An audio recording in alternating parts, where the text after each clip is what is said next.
साथियों नमस्कार। आज मैं उन महापुरुषों के बारे में बात करने जा रहा हूं जो आप सब जानते भी होंगे उनके बारे में। और उन्होंने हमेशा पाखंड के खिलाफ लड़ाई लड़ी और सदियों तक उनके दुश्मन की नज़र से उनको देखा गया और वो समाज को सुधारने में हमेशा के लिए लगे रहे मेरे दोस्त।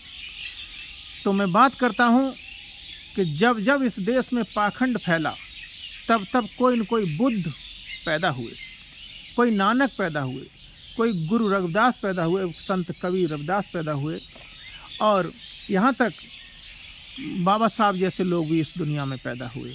लेकिन जब जब भारत की स्थिति खराब होती गई और गरीब को सताया गया और अमीर का बोलबाला रहा, तो उस समय उस लड़ाई में लड़ने का इनका काफ़ी योगदान रहा मेरे दोस्त।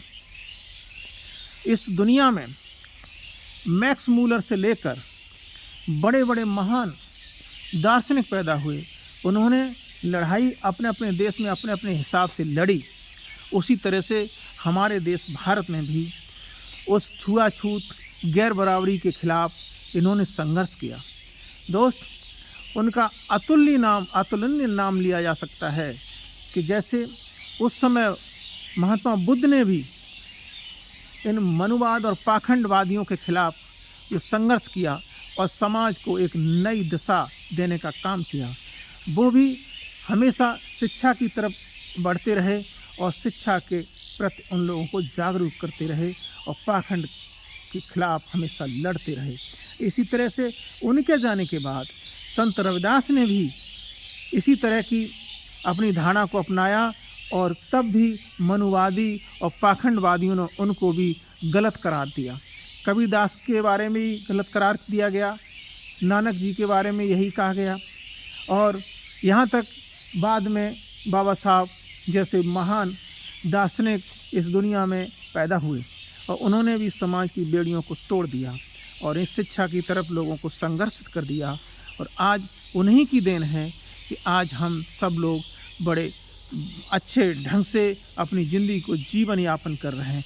तो बाबा साहब ने हमेशा यही कहा था कि शिक्षा की तरफ बढ़िए, पाखंड को खिलाफ बोलिए और समाज को एकजुट करिए और हर समाज एक समान है, कोई छोटा नहीं, कोई बड़ा नहीं।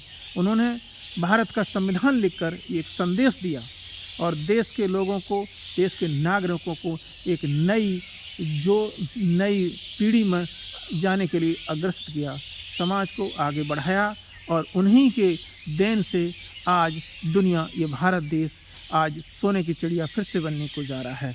दोस्तों, इन्होंने कभी नहीं कहा था कि इंसान छोटा बड़ा है, इंसान सभी समान होते हैं, इंसान कभी छोटा बड़ा हो ही नहीं सकता। लेकिन यहाँ की मनोधारणा की जो व्यवस्था है, उस व्यवस्था ने हम लोगों को, इस भारत देश को छीन कर दिया।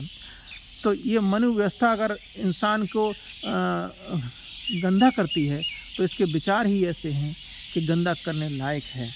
क्योंकि समाज को जोड़ने के लिए, समाज के लिए इंसान की ताकत की ज़रूरत होती है। वो ताकत एक शिक्षा की है।